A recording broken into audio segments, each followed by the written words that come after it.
მოგესალმებით, მეგობრებო. მნიშვნელოვანი ტრანზიტები იქნება მალეცაზე. 7 სექტემბერს გვექნება მთვარის დაბნელება. თევზების ზოდიაქოში, კარმულ აღმავლო კვანძთან შეერთებაში. ეს ყოველთვის ესე ხდება ხოლმე, დავხსნი ახლა ამის რა არის. თავი ის არის, რომ დაბნელებების პერიოდი, იმიტომ რომ პერიოდს ვეძახით, იმიტომ რომ მთვარის დაბნელება რო იქნება ხა 7 სექტემბერს, იწყება ორკვირიანი დერეფანი დაბნელების და 21 სექტემბერს იქნება უკვე მზის დაბნელება. ეს შუალედი არის ძალიან მნიშვნელოვანი, საერთოდ ყველასთვის. ზოგადად დაბნელებების ენერგია, ეს არის ეზოთერული კუთხით, რაღაც მნიშვნელოვანი ენერგია შემოტის სამყაროსთან, ისე რომ ვთქვათ, დედამიწაზე, რომელიც გვაძლევს სერიოზული ცვლილებების შანსებს. ეს იქნება რეალური ცვლილებები ცხოვრებისეული თუ ეს იქნება, მაგალითად, ფსიქოლოგიური თუ ენერგეტიკული ცვლილებები. ყველაზე კარგად მუშაობს ხოლმე, მაგალითად, რაღაც თუ არის შესაძლებელი ცხოვრებაში, ამ პერიოდში ვიყენებთ დაბნელების დერეფანს ხოლმე განსაკუთრებით. თვითონ 7 სექტემბერს ეს არის 6, 7, 8 განსაკუთრებით მნიშვნელოვანი პერიოდი, რომელიც მაინც ისეთ არაფერს სერიოზულს არ ვაკეთებთ ხოლმე.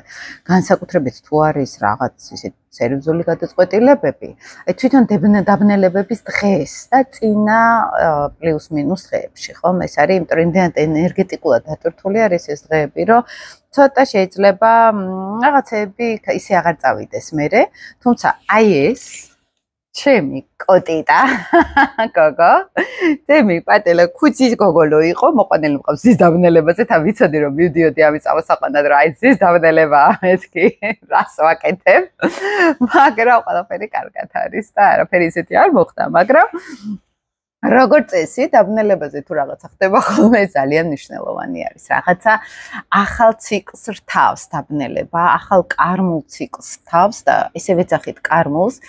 ეზოთერული გაგებით, კარმულ კვანძთან არის ყოველთვის დაბნელება შეერთებაში, როდესაც ახლა მთვარე აღმავალის შეერთება არის, ავტომატურად ახლა აქ აღმავალი კარმული კვანძი დგას უკვე მზესთან. და ეს მნიშვნელოვანი არის ხოლმე, მაგალითად, ეხლა ვინც არის დაბადებული, ან ზოგადად ასეთ ღერძზე თუ არიან დაბადებულები, დაბნელების პერიოდში დაბადებულები თუ არიან ადამიანები, განსაკუთრებით მათ ძალიან ეხებათ, ანუ მათ უფრო აქვთ ჩართული აი ეს კარმულად პროგრამა, რომელიც ცვლილებებთან არის დაკავშირებული, მთელი ცხოვრება აქვთ ეს რაღაცა სერიოზული განცდადობა, ბედის წერის, ხო, რაღაც აი ბედი რომ მიმიცხვის წინ რომ რაღაც უნდა გავაკეთო, არ ვიცი რატო ვაკეთებ, მაგრამ ბედი არის ეს. აი ესეთი განცდა, ვისაც დაბადების მომენტში აქვს რაღაცა მსგავსი, კარმულ კვანძებზე დაბნელების პერიოდში დაიბადნენ მაგალითად. ამავე დროს თვითონ უკვე ჩვენთვის ყველასთვის, ხა მე დაბნელებაზე ვარ დაბადებული და განსაკუთრებით ვიცი ეს ენერგია რაც არის. მაგრამ ვინც არ არის დაბნელებაზე დაბადებული, მათთვის ძალიან კარგი პერიოდი არის ცვლილებისთვის, რაღაც პროცესი ან გადაიყვანონ ახალ ეტაპზე, ან რაღაცა დაასრულონ და ახალი დაიწყონ მაგალითად, ან უბრალოდ შეცვალონ დამოკიდებულება რაღაცების მიმართ, ან საერთოდ ახალი პროექტი დაიწყონ, განაახლონ თავიანთი ცხოვრება. იქ ვიღაცა პირადს განაახლებს, ვიღაცა კარიერას განაახლებს, ვიღაცა მაგალითად უბრალოდ ცნობიერებაში შეიტანს სერიოზულ ცვლილებებს, ხო? მაგალითად თერაპიულად მე ყველაზე მეტად დაბნელების პერიოდს ვიყენებ ტრენინგები, ყველანაირი ესეთ თერაპიული პროცესები განსაკუთრებით მაგ ხოლმე დაბნელების დერეფანში ჩართული, იმიტომ რომ ამ პერიოდში თუ რაღაცა იცვლება, ეს იცვლება უკვე ძალიან დიდი ხნით. საერთოდ რას ნიშნავს დაბნელება კარმულ კვანძებთან, ხო? აი კარმულ ასპექტებს რო ვიძახით ხოლმე. კარმული კვანძები გვაქვს ასტროლოგიაში ესეთი ცნება, რომელიც აღმავალი კვანძის არის ცნობილი. ეს არის წარსული ცხოვრების ენერგია, აღმავალი კვანძი, აღმავალი ნიშნავს ეხლა რა მისიით მოვიდა ადამიანი ამ ცხოვრებაში. ფსიქოლოგიურ ასტროლოგიაში ეს არის მოტანილი რესურსები გენეტიკურად და აღმავალი მიანიშნებს უკვე საით უნდა განვითარდეს უკვე ადამიანი წარსულ რესურსებზე და გამოცდილებაზე დაფუძნებულად, ესე რომ ვთქვათ. აი ამ კარმულ ბედიღბალს რო ვეძახით ადამიანურ ენაზე, რომ აი ამას ბედი ქონდა, რომ ცხოვრებაში წასულიყო, ეს როგორც წესი შეიძლება იყოს აღმავალი კარმული კვანძი მშვილდოსანში. მე ვიცოდი ბავშვობიდან, რომ სადღაც წავიდოდი, ან მე ვიცოდი ბავშვობიდან, რომ სადღაც პატარა სოფელში მექნებოდა ძალიან ლამაზი სახლი, აღმავალი კერჩხების кейსი, აი ძალიან ზედაპირულად რო გითხრათ, ხო? აი ესეთი ბედის წერები, ან ბედი ზოგადად ყოველთვის კარმულ კვანძებს უკავშირდება. აქ როცა არის მთვარე შეერთებაში ამ კვანძებთან, ხო? აქ უკვე რაღაც სერიოზული ახალი გარდამავალი პერიოდი ირთვება. დააკვირდით რა გაქვთ ახლა მთვარე რა არის ჩვენ ემოციებში, რა არის შესაძლებელი, ჩვენს განწყობებში რა არის შესაძლებელი. კარმული ყვანწი არის ახლა თევზებში და დაბნელებაც იქნება თევზები ქალწულის ღერძზე. ანუ დაღმავალი მიგვანიშნებს, რომ ქალწულში არის და ქალწულის ენერგია ჩვენთან არის ეს პრაგმატულობა, შრომა, მუშაობა, პრაქტიკული მიწაზე რომ ყარად გავართ ისეთი არჩევანები, ხო? და თევზები არის ოცნებები, რაღაც ოცნებას რომ მივყავარ, რაღაც გრძნობებს რომ მივყავარ, შეიძლება დავარღვიო ის ჩარჩოები და წავყვე ოცნებებს, წავყვე ჩემს გულის თქმას, ხო, თევზები ამასთან არის ყოველთვის დაკავშირებული და აი ეხლა იქნება ეს პერიოდი, ვინ მიყვება თავის გრძნობებს, განცდებს და არა ლოგიკას, რაციონალიზმს მაგალითად. აი ამის გამოცდა ხდება ეხლა. ვინც ისევ დაღმავალის ენერგიაზე იქნება, რომ აი დაიწყებს რაციონალიზაციას პრობლემის, ან აი ეხლა მე საჭირო ამ სამსახურზე რომ დავრჩე, მაგრამ ის გულით რაც მეძახის, იქ არ გვინდა. აი აქ უკვე პრობლემები შეიძლება დაიწყოს, ეს არჩევანი არის ფაქტიურად, იმიტომ რომ ვისაც მაგალითად რო იყოს ახლა პირიქით, ქალწულში რო იყოს აღმავალი კარმული კვანძი, პირიქით იქნებოდა, რომ ახლა ჩვენი ოცნებები და რაღაც ფანტაზიები წავიღოთ უკან და პრაქტიკული მიწაზე რო ვდგავართ, ყარად აი ესეთი გადაწყვეტილებები მივიღოთ, მაგრამ ეს ხა ეს თევზებში ხდება. თევზები როგორც წესი არის უფრო ოცნებებზე გაყოლა, უფრო ჩაკვირვება საკუთარ თავთან, მე რა მინდა, მე სად შეიძლება რომ გულს გავყვე, სად შეიძლება რომ ჩემს გრძნობებს და ინტუიციას მივყვე და არა რაციონალურ გონებას, ხო? და აქ იქნება მთავარი გარდატეხა და აქ არა აქვს მნიშვნელობა რომ ეს ინტუიციურ ემოციური ნაწილი სწორი იქნება თუ არასწორი იქნება. აქ მნიშვნელოვანი არის ვისწავლოთ ფსიქოლოგიურად ჩვენი თავის მოსმენა. ჩვენ რაღაც მივცეთ ჩვენ თავს შანსი, აი ჩარჩოებიდან გამოვიდეთ და რაღაც არასტანდარტული გავაკეთოთ. თევზების შემოქმედებითი ენერგია არის, მეგობრებო, ეს არის ჩვენთან აი სადღაც რომ გავცურავ ოცნებებში გარკვეულწილად, სადღაც რომ გავცურავ, რომ თურმე არ არის სამყარო მარტო ლოგიკა, მატერია, პრაგმატული რაღაც ისეთი ისე რაციონალური გარჩევა თურმე არის ფსიქოლოგიური მხარიც გასათვალისწინებელი შეიძლება მოусმინო მე თურმე რა მინდოდა და თურმე ჩემს ემოციებში რა ყოფილა აქ მნიშვნელოვანი და რაზე ვამბობდი უარსამდე მთელი ცხოვრება და შეიძლება ეს არ იყოს ემოციური არჩევანი, არამედ უბრალოდ თვითრეფლექსია იყოს, ხო, რომ მე ვაკვირდები, რომ თურმე მე ეს სოცნებები მქონია, თურმე მე ძალიან შორს ყოფილვარ ჩემი თავისგან, ჩემი ცხოვრებისგან მაგალითად, ხო და აი ეს დაბნელება ეხლა განსაკუთრებით ეხლა შავ მთვარე მორიელში არის და ეს ამოყრა ხდება მთელი ქვეცნობიერი დაბლოკილი ემოციების დაბლოკილი შიშების მაგალითად ყველასთვის ესე არის ეხლა და განსაკუთრებით აქ აღმავალმა და მთვარემ ერთად დაბნელების დერეფანმა შეიძლება შემოიტანოს უკვე აი ეს შინაგანი განცდადობა მაგალითად იმისი რომ მე თურმე რაღაც სხვა ოცნებები მქონია, თურმე სულ სხვაგან არის ჩემი სულის ნაწილი და ბევრს აღმავალ თევზებს აქვთ ხოლმე ეს პრობლემა, რომ სულ სხვა გონიათ თავისთავი და მერე ნენელა აღმოაჩენენ, რომ საერთოდ სხვა კარმა ქონიათ, სხვა ყოფილა შიგნით და დასწავლილი რაციონალური სხვა ინტროექტებით ცხოვრობდა მარტივად რო გითხრათ და შიგნით კიდე სულ სხვა რაღაცა ყოფილა. ეს აღმავალ თევზებს ზოგადად ეს ენერგია შემოვა. ისედაც რომ ეხლა ცაზე არის აღმავალი კარმული კვანძი თევზებში, ხო ყველაზე ეს მუშაობს, რა ნენელა ჩვენ უნდა ჩაუღრმავდეთ შინაგან ფსიქოლოგიურ მხარეს. ვინ ვართ სინამდვილეში, არაცნობიერში რა ხდება ჩვენთან და სხვა შეს თევზების სიყვარულთანაც არის დაკავშირებული. შეიძლება ბევრმა იგრძნოს, რომ აი მე სადღაც თურმე მაკლდა სიყვარული, სადღაც თურმე მაკლდა რაღაც გახსნილობა, შემოქმედებითი იმპულსი, თანადგომა, ხო? და მე აღმოჩენ ხოლმე რომ თავის თავში აკლდათ ეს ყველაფერი, თავის თავს არ აძლევდნენ ამ ყველაფერს, ხო? აი ესეთი ტენდენციები როგორც წესი უფრო ამ კონკრეტულ ამ დაბნელებას ეხება, თვითონ განწყობა და ხასიათი რო გითხრათ დაბნელების, უფრო თვითრეფლექსიაზე არის ეს დაბნელება მიმართული, უფრო შინაგანად არასტანდარტულ ქცევაზე არის მიმართული, არა ურანულად არასტანდარტული რაღაც ისეთი გავაკეთო, რაც არ დამიკეთები. აი, ერთით გრძნობებს რომ მივყვები, განცდებს მივყვები, რაღაცნაირად აღმოვაჩენ, რომ ითურმე მე ის მდომებია შინაგანად და რატო აქამდე ვერ ვხედავდი, სადღაც გონებაში იყო ეს ჩაკეტილი, სადღაც ანალიზში იყო ეს ყველაფერი ჩაკეტილი, ხო და წაიღო თითქოს რაღაც მნიშვნელოვანი ემოციები ჩვენ თავთან კონტაქტი წაგვართვა თითქოს რაციონალურმა, ბევრს შეიძლება ეს უფრო ამოუტივტივდეს, ხო?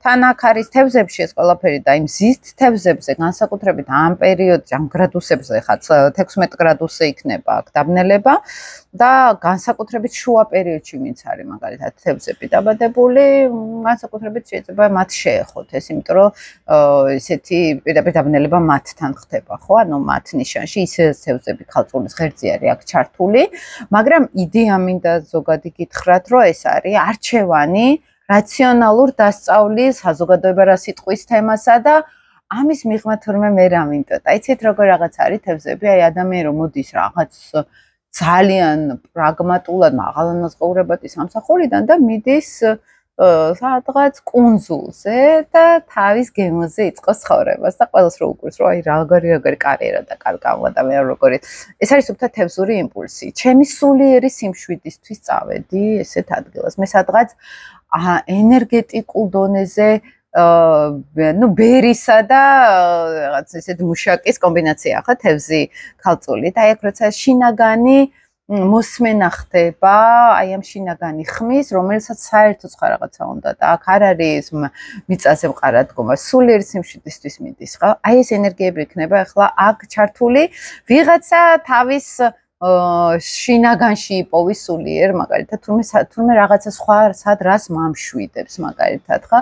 ვიღაცა იპოვის თავის სულიერ მეგობარს სიტყვაზე, ეხლა აღმოაჩენს, რომელიც დაანახებს მას მაგალითად რა მაწუხებს მე ან თერაპიული ენერგია აქვს თევზებს ხო და შეიძლება აი თერაპიულ პროცესში ძალიან ბევრი რაღაცები გაცნობიერებულ იქნას აი ეს კომბინაცია ხარ მე ვერ გეტყვით რომ ყველას ეს ეკნება იმიტომ რომ თევზური ენერგია ძალიან ცეცხლმსეული არის და ყველაში და ყოველთვის არ იხსნება ეს ხო სადღაც ვიღაცები შეიძლება უბრალოდ იყვნენ მაგალითად იმ კრიზისში შინაგანში რომ მე არ ვიცი რატო არ გამომდის რაღაცეები მე არ ვიცი რატომ მიწევს სადღაც ჩაკეტილად ვიყო და სიამოვნებაში ეს იყოს ის განცდა რომ მე უნდა ჩავიხედო რა მაწუხებს შიგნით.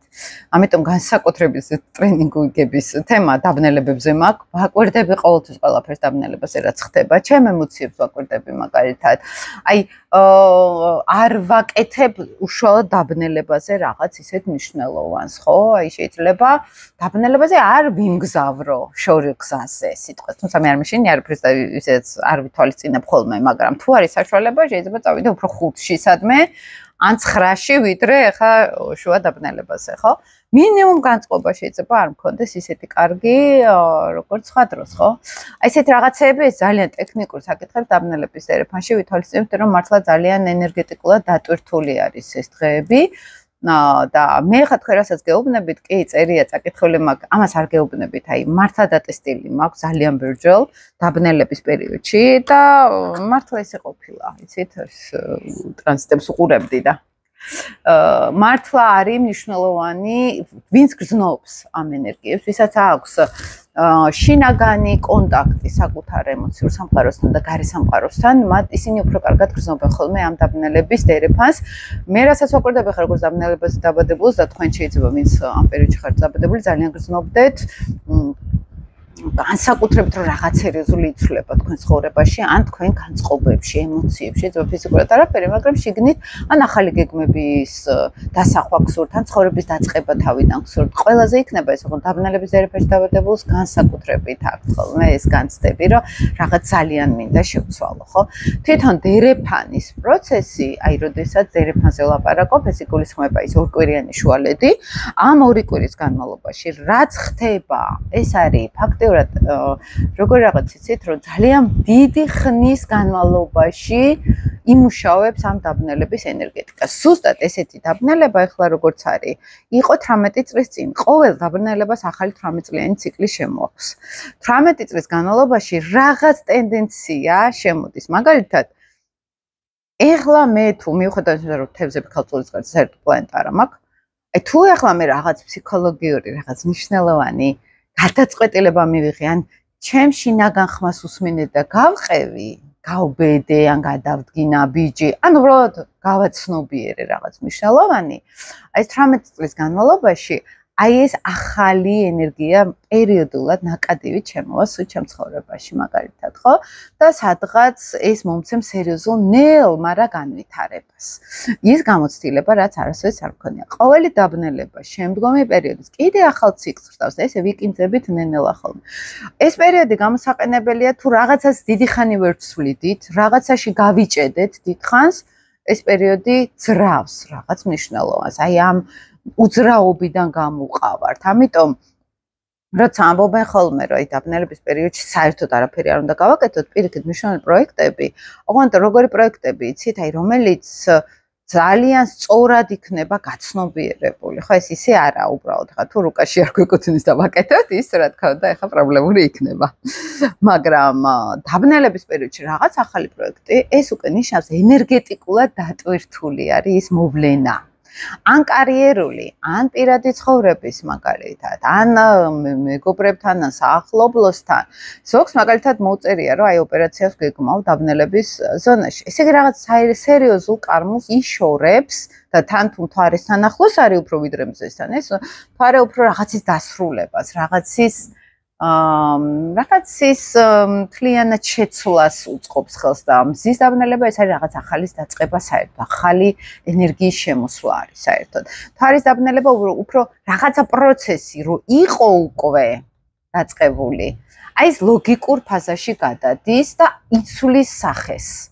და მზის დაბნელება საერთოდ ახალ რაღაცას რთავს, რომელიც საერთოდ არ იყო დაწყებული, არც იყო პროგრამაში, არც იყო გაცნობიერებაში, მაგრამ მოიტანა საერთოდ უცებ ახალი იდეები. ეს არის უფრო მზის დაბნელების თემა. მზის დაბნელებაზე მე ცალკე ჩაგიწერთ ვიდეოს, მაგრამ ეხლა ეს მთვარის ენერგია უფრო თევზურ ენერგიას აქტიურებს. ეს არის თვითრეფლექსია, ფსიქოლოგიური მოსმენა საკუთარი თავის, თერაპიული მუშაობა საკუთარი თავის. ამ პერიოდში შეიძლება ისეთ რაღაცები გაცნობიერდეს, რაც სხვა დროს არ იყო. მაგალითად გაცნობიერდეს ის, რომ რაღაც არასწორი გზით მივდიოდი თურმე მთელი ცხოვრება და რაღაც ახალი უნდა შევცვალო ჩემ ცხოვრებაში.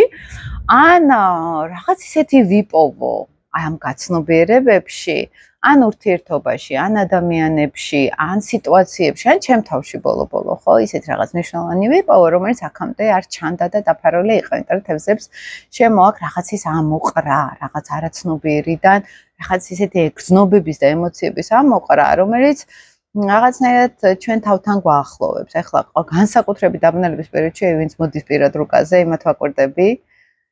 აი იმ მომენტში რომ მოდიან, ეს ძალიან მნიშვნელოვანი არის მათთვის. ესე იგი რაღაც სერიოზული არის. აი თერაპიულ პროცესს ახლა ჩემთან უბრალოდ რუკის განხილვა არ არის, იცით ალბათ, ხო? ახლა ის კლაენტი აქ აკყავს და აქ გელოდება ბედნიერება, ახლა მე ესე არ მუშაობ. სერიოზული თერაპიული გაცნობიერებები გვაქვს ხოლმე, ასტროლოგიას მე ვიყენებ თერაპიულ პრაქტიკაში და კარმულ ასპექტებში მივდივართ პირდაპირ და რა გვიშლის ხელს რაღაცეებში აქ მივდივართ და როცა ისეთ თემებში თუნდაც დაბნელების პერიოდში მოდიან, ეს არის რომ უკვე სერიოზული სამუშაო არის აქ იმ კუთხით, რომ ეხლა თუ რაღაცის გაცნობიერება მოხდა, ეს უკვე ძალიან ღრმა შრეში იქნება განსაკუთრებით, ხო? მეც მაგალითად თერაპიულ პროცესს ჩემ პირად თერაპიას განსაკუთრებით ამ პერიოდში გავდივარ ხოლმე. შეიძლება კვირაში ორჯერაც მივიდე, იმიტომ რომ ვიცი რომ ეს პერიოდი გამოსაყენებელია რაღაც ისეთი კარმული ღრმა არაცნობიერიდან გამოდის რაღაც ნეგატივები ან გადასამუშავებელი, რომელიც აქამდე შეიძლება არ იყო ეს შესაძლებელი, ხო? ესეთ ღრმა სტრუქტურებზე მუშაობს ხოლმე დაბნელება და ნუ მე ძალიან გრძნობ ამას და თუ რამე სერიოზული შემიცვლია ცხოვრებაში, ეს იყო უფრო დაბნელების პერიოდში. ან მენტალურად, ახლა ვერ გეტყვით რომ ცხოვრებაში ფიზიკურ დონეზე რაღაც სერიოზული ცვლილება განხორციელებია, თუ არ ჩავთვლით რამდენიმე ემიგრაციას. მაგრამ მაინც აი ესეთი რადიკალური ცვლილებები მე დიდად არ მქონია. შესაბამისად, აი ესეთი დაბნელებები ჩემთან უფრო ან კარიერულად რო ვთქვა, ან მენტალურად მე უფრო შინაგანად უფრო ვიცვლები ხოლმე, ვიდრე ესე გარდან ჩანდეს და მე მგონი ეს გარდანაც ჩანს მერე. თუმცა ესე გარეგნულად ხა ერთ სამსახური რო არ აქვს, მერე ახალი სამსახური დაიწყეს, მერე რაღაც პირად ცხოვრებაში სუცვლილებები რო აქვს, ან ხუთი ბავშვი ყავთ და რაღაცები, ეგეთები არ ხდება ხოლმე, მაგრამ ვიღაცასთან შეიძლება ესე გამოჩნდეს, გამოვლინდეს, ვიღაცასთან შინაგანად წავიდეს პროცესები რაღაცეები, ხო, განვითარება შიგნით მიდიოდეს და არა გარეთ, ხო? ორივე საჭირო არის, ვისთვის რა არის მისია, ვის რა ჭირდება, იმის მიხედვით არის ხოლმე როგორც წესი. ამ დაბნელებებზე ყურადღება მიაქციეთ მეგობრებო, ემოციებს, იმიტომ რომ თარე ემოციური სტრუქტურა არის, და შეიძლება ვიყოთ უფრო გაღიზიანებულები, უფრო სენსიტიურები, უფრო ემოციურები, განსაკუთრებით ის 3 დღე რაც გითხარით, შემდეგი დერეფანის 2 კვირის განმავლობაში ვართ დაზაბულები, გაღიზიანებულები, ან აი დიდი ენერგია მოდის და ვიღაცები ვერ მკლავდებიან ახლა ამ ხელა ენერგიებს, ხო, ვიღაცებისთვის ის თემი ჩუნჩულები, მაგალითად, აი ეს დაბნელებაზე რომ ყავს ჩახუტებულ აყვანილი, დაბნელების პერიოდში სულ რაღაცა პატარა პრობლემა ეწყება ხოლმე შემთელობის. ცოტა ჭამელი მყავს, ცოტანა მყავს და მერე კუჭი უღიზიანდება ხოლმე. ხო და აი ესეთ რაღაცეები დაკურებული ვარ, თუ ესენი ურევენ ჩემი კატები, დაბნელებაზე არის ხოლმე რაღაცა ისეთი. სუბუქი, მაგრამ მაინც შეიძლება ვიღაცებს ჯანმრთელობის პრობლემები ქონდეთ დაბნელების პერიოდში, ვიღაცებს პირადი ცხოვრების პრობლემები ქონდეთ განსაკუთრებით, ან პირიქით ახალი ნაბიჯი, საერთოდ ახალი ენერგია დაიწყო, ახალი ენერგიით დაიწყო ურთიერთობაში, ხო, პირად ურთიერთობაში, ახალი ფურცელი მაგალითად, ხო, შეიძლება. ვიღაცა ასრულებს ამ პერიოდში ურთიერთობას, ვიღაცა პირიქით ახლებურად იწყებს, ანახლებს ურთიერთობას. ვიღაცა ხვდება სადღაც, რომ ახალი ეტაპი არის გადასავლელი, ხო, ვიღაცა ხვდება, რომ კარიერაში არის რაღაც სიახლე უკვე შესატანი, ან ისევ ჩემს თავში რაღაცები უნდა შევცვალო, იმიტომ რომ თევზური ენერგეტიკა არის ეს, ხო? თევზები არის უფრო არა ის, რომ აი სამსახური მაწყობს და უნდა წავიდე. ეს სამსახური მე სიამოვნებას მანიჭებს და ამიტომ წავალ. აი ეს ურთიერთობა მე მაბედნიერებს და ამიტომ წავალ. ეს ურთიერთობა თურმე ჩემ გულთან უფრო ახლოს არის, ვიდრე გარედან საზოგადოებრივი აზრი ამას უყურებს სიტყვაზე. ანუ გულის თქმაზე წასვლა არის ხოლმე როგორც წესი ამ დაბნელების თავარი ვაიბი, ენერგია რაც შემოდის, ხო? რა უნდა დავიჭიროთ და რას უნდა გავყოთ. ამას მიაქციეთ მეგობრებო ყურადღება. შეგიძლიათ კითხები დამისვათ ხოლმე ვიდეოში, თქვათ რა გაინტერესებთ. მნიშვნელოვანი არის თავარი დამავიწყდა, თუ ჩვენ გვინდა გამოვითვალოთ, თავარი დამავიწყდა, მით უნდა დამეწყო საუბარი. გარეთ, ესე იგი, ხან მზე გამოდის, მე იღრუბლება, მე ხუხილერდი ისე საინტერესო ნახავრი კამერების თვალი გარეთ და მე რაღაცები სათქველად, შეიძლება ისმის კიდეს ქვედა. ხო და თავარი დამავიწყდა, რა არის დაბნელება პირადი რუკის მიხედვით, ახლა ვინც ერკვევა კარგად პირად რუკაში და თუ ვერ ერკვევით, შეგიძლიათ ახლა მიმართოთ ასტროლოგს, ან ვინც ერკვევა ასტროლოგიაში გითხრათ, რომელ სახლში ყავთ დაბნელება. გვაქვს ასტროლოგიაში სახლების სისტემა. სახლები აჩვენებს სფეროებს. პირდაპირ სახლი არის სფერო, ენერგია. რომელ სახლშიც გაგდით დაბნელება, თევზების გრადუსი, შუა თევზები 16 გრადუსი, რომელ სახლშიც გიხვდებათ, იმ სახლში არის დაბნელება. იმ სახლში იქნება ენერგეტიკული დატვირთვა სერიოზული. თურმე თუ ამ პერიოდში რაღაცა მნიშვნელოვანი ხდება, ამ სახლის ენერგეტიკა ექნება აუცილებლად. მეორადი, მესამედი და მეოთხედი არის უკვე მზით, ზოდიაქოს ნიშნებს, რომელ სახლში ხდებათ, მაგრამ პირველადი არის ნათალურ რუკაში, რომელ სახლში გვხდება დაბნელება. ეს არის წამყვანი, ეს არის მთავარი დრაივი. აქედან იწყება ახალი გამოცდილება, პირიქით, აქ უნდა მივიღოთ მთავარი გაკვეთილი ცხოვრებისეული, ვიღაცას მეშვიდე სახლში უხდება დაბნელება, აქ პარტნიორულ ურთიერთობებს და გადაფასება ხდება საერთოდ პარტნიორული ურთიერთობების, ხალხთან ურთიერთობის, მეუღლესთან ურთიერთობის, მაგალითად რაღაც მთლიანად ახალი დრაივია ჩასართავია. ვიღაცას მე-6 სახლში ყავს ეს სამსახური არის, ჯანმრთელობა არის, რაღაც ახალი უნდა შემოიტანონ ხო ამ სფეროებში. ვიღაცას აქვს მაგალითად მე-10 სახლში ეს კარიერული ცვლილებები არის სერიოზული ხო, რაღაც შეიძლება საკუთარ თავთან, აი მე სად გავარ, ამის გამოწვევა იყოს, ხო, რომ მე ვარ მყარად ჩემ ცხოვრებაში, ჩემს ღერძზე მყარად გავარ, ეს გამოწვევა შეიძლება სხვისთვის იყოს.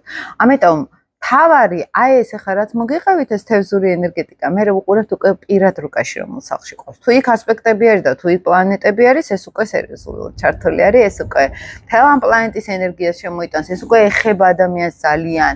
ანუ მაინც პირადი რუკით დგინდება დაბნელების ენერგია, როგორ მოახდენს ჩვენს ზემოქმედებას. კონკრეტულად რა გველოდება, რას შემოიტანს, სად არის ცვლილება განსახორციელებელი, ეს ყველაფერი უკვე პირად რუკაში ჩანს ხოლმე, ეს იცით რა არის მე მაგალითად წინააღმდეგი ვარ ხოლმე უბრალოდ ტრანზიტების გაკეთება რომ აბა რამელის ეხა აქ ასტროლოგი არ უნდა დავახურდაოთ ჩემი აზრით სამკითხავთ არ უნდა გამოვიყენოთ სტატით ან ტაროს უკითხავთან ან ვიღაცასთან მაგრამ ასტროლოგია გაცილებით უფრო ნუ ჩემთვის ესე არის ყოველ შემთხვევაში გაცილებით უფრო ძლიერი ინსტრუმენტი არის საკუთარ თავში ჩასაღრმავებლად და საკუთარი სამყაროს საძიებოდ და გასაცნობად ესე რომ ვთქვა, ამიტომ აი ესე დაბნელებებს მოვუყურებ უფრო ტრანსფორმაციული კუთხით შიგნით რა ხდება, არაცნობიერში რა ხდება და გარეთ რაც ხდება, ეს რა თქმა უნდა გვაბრუნებს თვითრეფლექსიაში, ეს იგივე შიგნით ხდება. და თუ გვაქვს ახლა კრიზისები და პრობლემები, ეს უკვე ნიშნავს, რომ მე სადღაც შიგნით ვარ დაულაგებელი, მოუწესრიგებელი და სადღაც აი მარტივად რუტინულად უნდა დავალაგო ჩემი ცხოვრება. რა მიშლის ამ დაალაგებაში ცხოვრებაში ხელს რაღაცა მაქვს ტრამვებში გასასწორებელი, რაღაც არასწორი მოდელები მაქვს, არასწორად ამღზარდეს, ამავდროულად რას ვაკეთებ? თერაპიულად მუშაობ მე თევზურად ჩემ თავზე. და ამ გეშტალტებს ხურავ, ამ ტრამვებს ვამუშავებ და მე ვიწყებ რუტინას, რომელიც პლუს კიდე გარეთ დამეხმარება, რომ რაღაცები შევცვალ. ანუ მთლიანად არის მიჯაჭული ეს ყველაფერს. ვისაც ამისი ან ინტელექტი, ან სულიერი განვითარება არ ყოფნის, ისინი ისე ვიქარიან, სადაც იყვნენ და იქ გზნებიან მთელი ცხოვრება. ვისაც ყოფნის ამის ინტელექტი, ისინი ძალიან სერიოზულად აუმჯობესებენ ხარისხს ცხოვრების და ეს ხარისხის გაუმჯობესება, რა თქმა უნდა, მუშაობს ჩვენს თვით შეფასებაზე. საკუთარი თავის მიმღებლობა, სიყვარული, დაფასება და მყარად დგომა, სიმშვიდე საბოლოო ჯამში ხო ადამიანს შემოსდის ეს, რომ რაღაც აქ უკვე ნუ ფსიქოლოგიურად რო შევხედოთ ტვინი გვაჯილდოვებს, კარგი ჰორმონებით, რომ კარგი გოგო ხარ, კარგი ბიჭი ხარ, კარგად მოიქეცი, კარმული დონეზე ეს ნიშნავს, რომ სადღაც ჩვენ განვითარებაში მივდივართ და არა თვით დესტრუქციაში მივდივართ. ხო ტრამვები არ გვჭამს ჩვენ. ტრამვებს ვიყენებთ ფეხზე დადგომისთვის, განვითარებისთვის და სერიოზული ძალა ხდება ეს მერე ჩვენთვის და არა ჩვენი სისუსტე, ხო? და აქ ჯერ გავირკვეთ ამ ყველაფერში და ამის გარკვევაში დაბნელებები ერთ-ერთი წამყვანი არის, ხო? ერთ-ერთი წამყვანი დრაივი არის. თუ მოგეწონებათ ვიდეო, მე თავში სპეციალურად არ ვამბობ ხოლმე, იმიტომ რომ ვამთავრებ ვინც ბოლომდე მისმენს. თუ მოგეწონებათ, შეგიძლიათ მოიწონოთ, შეგიძლიათ კარგი იქნება რომ მოიწონოთ, იმიტომ რომ სხვაები უფრო ნახავენ ამ ვიდეოებს. იცით რომ ხარისხიდან გამომდინარე, ინფორმაციული ხარისხიდან გამომდინარე, ბევრი მსმენელი არ ყავს. ისეთი, როგორიც მაგალითად დაიმსახურებდა ესეთი ინფორმაციები, რაც კარგი არის რაღაცა მხრივ. და ამიტომ შეიძლება საჭირო იყოს უფრო მეტი, ვთქვათ, გაზიარება, დალაიქება ამ ვიდეოების, რომ უფრო ბევრმაც ნახოს, ვისაც აინტერესებს ეს ამ ხარისხის ინფორმაცია. წარმატებას გისურვებთ, მეგობრებო, დამიწერეთ კომენტარებში. შემდეგ ვიდეოში რა გავითვალისწინებთ დაბნელებაზე, ხა ყურებს რა გველის და კირჩხივებს რა გველის, ეგ არ გვინდა. იმიტომ რომ ეგ არ მუშაობს უბრალოდ ეგრე, ხო? აქ ისე ვამბობ, მნიშვნელოვანი არის სახლების სისტემა, როგორ მუშაობს, თქვენში რა ხდება. ირადრუკაში რა ხდება აქ, ანუ გაცილებით სიღრმისეულად არის აქ გასარჩევი ვიდრე ყუროები და ტყუპები და ასე შემდეგ. დროებით მეგობრებო და წარმატებები თქვენ.